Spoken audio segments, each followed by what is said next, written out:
We are live. Yay. Happy Friday, everyone. Happy Friday. Welcome back. I know I haven't been live in a while. I don't know if I still know how to do it.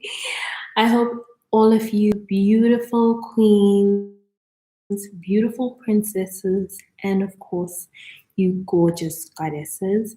I hope you're doing very well on this Friday. We just passed the winter solstice. So, well, here in the southern hemisphere anyway.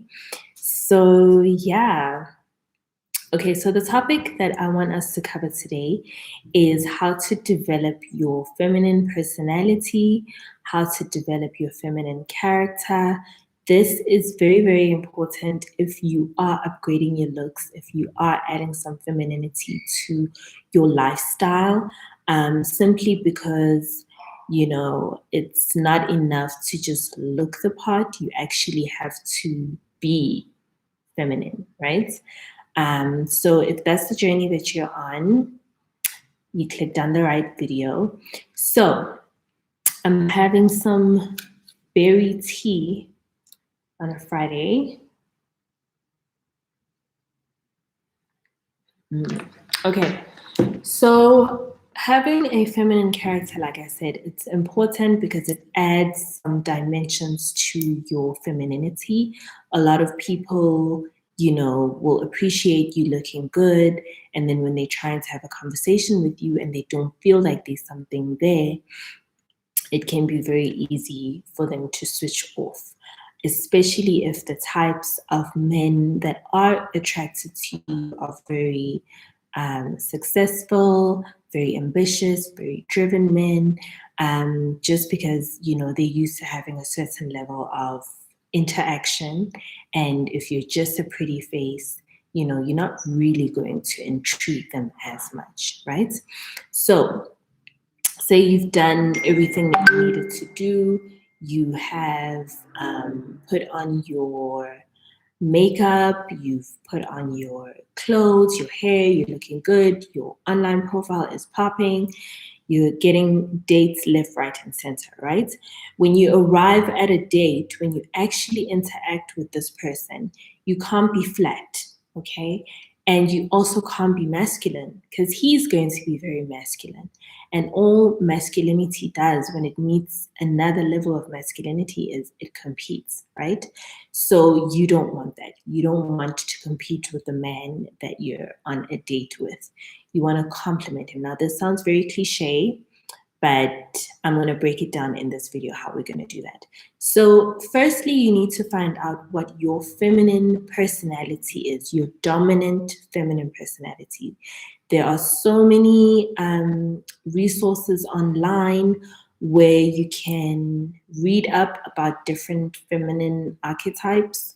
You can even do quizzes on some of them, personality kind of tests, you really want to invest some time and effort into that kind of thing because when you figure out what your dominant feminine character is, that is basically what you're going to play up the most, right?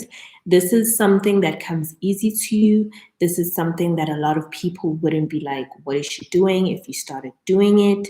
It's something that is almost second nature to you. Maybe it just needs a little bit of tweaking and effort here and there, but you already have the basics of what it is. So I'm just going to break down some of the very obvious archetypes. Depending on the material that you read, you may find different terms for these different archetypes. A lot of mythology also actually relates to different archetypes as well. So if you find that popping up, like Aphrodite and Isis and all of that kind of stuff, if you see that popping up, it's because they represent different aspects of femininity. So you kind of just trying to find the one that clicks or resonates with you the most. Okay, so I'm going to break down 5 of the most common and most broad categories almost of feminine personalities or feminine characters and see which one really stands out. It could be something that you know about yourself. It could be something that people tell you a lot. Maybe you get a lot of compliments or, in this specific genre, so to speak. So the first one, which is the most obvious one, is the lover. This is often represented by goddesses such as Aphrodite, Venus, Hathor, Oshun, that kind of vibe. So these are the more seductive, more magnetic, more sensual type of feminine women or feminine personality, let me put it that way. And they're very social, they love being in the crowd, they love standing out, they love being the center or the life of the party, not necessarily looking for attention, although I guess the negative part of it can go in that direction. But usually somebody that just walks into a room and automatically, creates a certain type of vibe. Very physically attractive, and it also spills into creativity, very creative, very playful, just naturally seductive. So this is the lover. Now, a lot of women or a lot of people, when they hear the description, be feminine, this almost comes to mind first because she's almost like the face of femininity. She's beauty, she's art, she's music, she's dance. So a lot of people will automatically associate this archetype, the lover. Robert Greene, in his book, how did I forget his book? Okay, The Art of Seduction, there you go. He calls this archetype the siren. Okay, so this is someone who just automatically stands out. Now, this is not the only aspect of femininity, but it probably is the most common. So that's the lover. Then we move on to the maiden. This is also represented by Persephone in the Greek mythology, Isis, obviously in the Egyptian, and Inanna, I believe that is part of the Yoruba. So she's more youthful, she hasn't really established a sense of identity. She's young, she's very receptive, very impressionable, almost vulnerable, in fact, quite vulnerable. Quite naive, effervescent, bubbly, very childlike, but not childish. There are a few celebrities that come to mind in this category. Like, for example, Rihanna does have that aspect of herself where she's very youthful and playful, and she almost gets your guard down with how playful and youthful she can be. Marilyn Monroe used this a lot as well, appealing, as like, or appearing as like this little girl. She always had this little girl thing about her, from her voice to the way she would, look up at men like that, just creating that sense of vulnerability of, help me, rescue me, right? This also is the archetype that is most used in fairy tales. The princess, she's always helpless. She needs the knight in shining armor to come and save her. She's usually very young. She's not very worldly. She doesn't really know the ways of the world. And that is something that adds to her charm and her appeal. So that is the maiden. Then we have the mother. This is probably, okay, so every feminine aspect has like the Hall of Fame, if I can put it that way. This one, the mother, when you hear Mother Earth and whatever, that is kind of that aspect of femininity. So this is somebody who loves to create. She has a desire to create life, to take care of life, to take care of others. She provides that spiritual sustenance or that mental sustenance. So she's very supportive. When you're really tired, that's the place that you want to go to. You know, when you think mother, you think home, that kind of vibe. She can be very protective and she's very responsible because she's always putting other people's needs before her own. And that's where she gains her satisfaction, when she can see that she's actually taking good care of, those around her or life around her. Then, she feels really good. So a lot of mythology, once again, is based on this. If you look at Mother Earth, or if you look at different Greek or Roman or Yoruba or whatever different types of mythologies, there'll always be the symbol. And she's like the queen, right? The priestess almost, who keeps the whole kingdom together. This, once again, is Isis in Egypt. This will be Yemaya in the Yoruba. Usually she governs the oceans as well, which is also kind of that same energy of like being very protective and all of that, creating life and all of that. Okay, cool. And then finally you have the crone, which is the much more mature woman. She would basically be looked at as the grandma, the sage, in the community. She's the one who has all the wisdom. Everybody goes to her to gain that wisdom of, years and decades that they don't personally have access to. So this speaks to wisdom. This is also very spiritually in tune, so these women will represent that aspect as well, otherworldly in a very deep way. Yeah, if you understand what a sage is, they connect almost this world and that world because they're so wise. They know so much more than the average person. Okay, and she's more about being in herself and being still. She's not looking for attention. She's been there, done that. This will also be symbolized by I think in a lot of mythology, they'll call it the infertile mother. Like she's already had her children.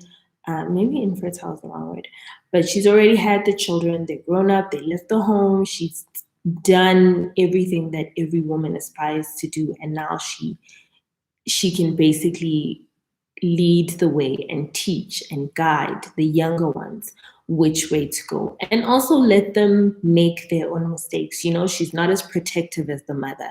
She'll let the little ones make their mistakes, and once they realize that they're wrong, they'll come for her wisdom. So her way is a little bit different from the mother because she's also been through that phase as well.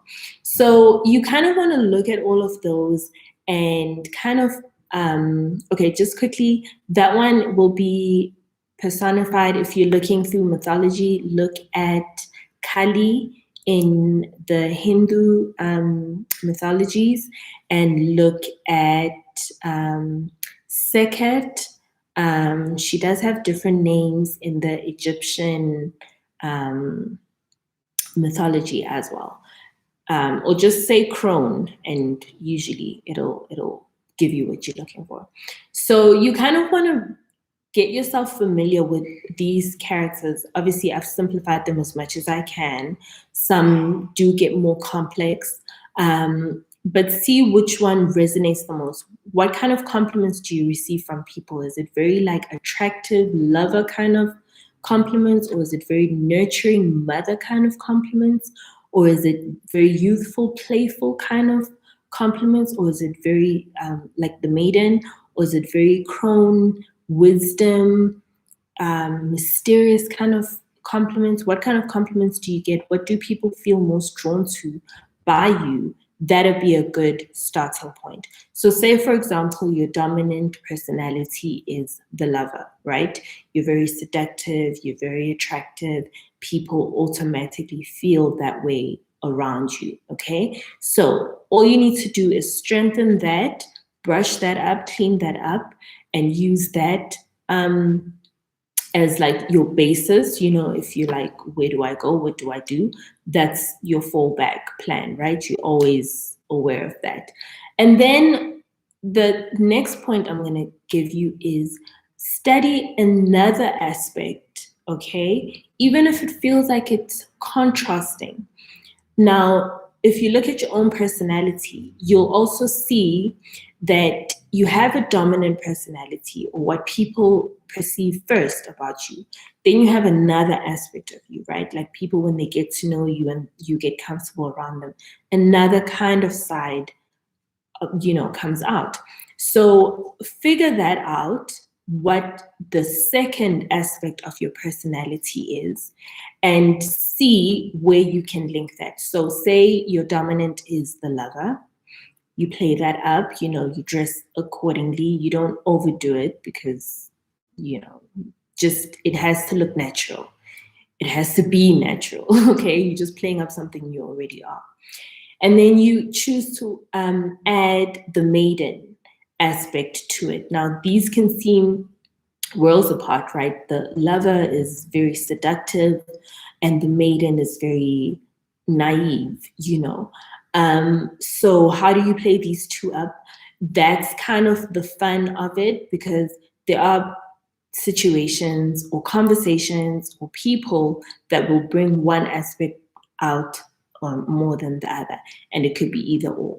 But when they see that you have more than one dimension, remember, when people see a pretty face, they automatically assume that there's not much going on over here.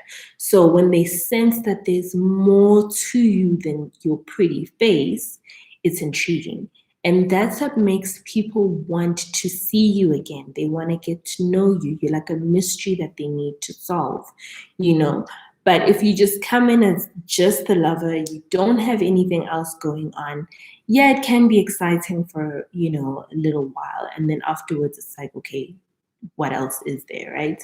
Same thing if you come very naive, very, you don't really know what's going on. That can be charming to a point if there's nothing else going on behind that, okay? So get online. It's the weekend. Take some time out just to see what different feminine archetypes are out there, what resonates with you, how can you play that up. There'll also be lots of places online that'll show you different examples, from celebrities to how to dress the part and all of that kind of stuff, body language, all of that. I mean, it's worlds and worlds and worlds, right? So take what works, take what resonates with you, take a piece at a time, try it out for a little while. And once that has kind of integrated, then you add another piece and another piece, and add some dimension. Don't be scared to add a little bit of childlike playfulness, like a little giggle, a playful girly giggle under your seductive look. That can be very disarming and very charming, and it makes people want to meet the little girl that they already know is there. Okay, so that's the video. Have yourselves a fabulous Friday wherever you are. Stay warm if you're in the cold like I am, and stay safe. Okay, until I see you in the next video, give me a thumbs up if you liked this video, share, comment, subscribe, do the right thing, and I'll see you beautiful ladies, queens, princesses, and gorgeous goddesses in the next one. Bye.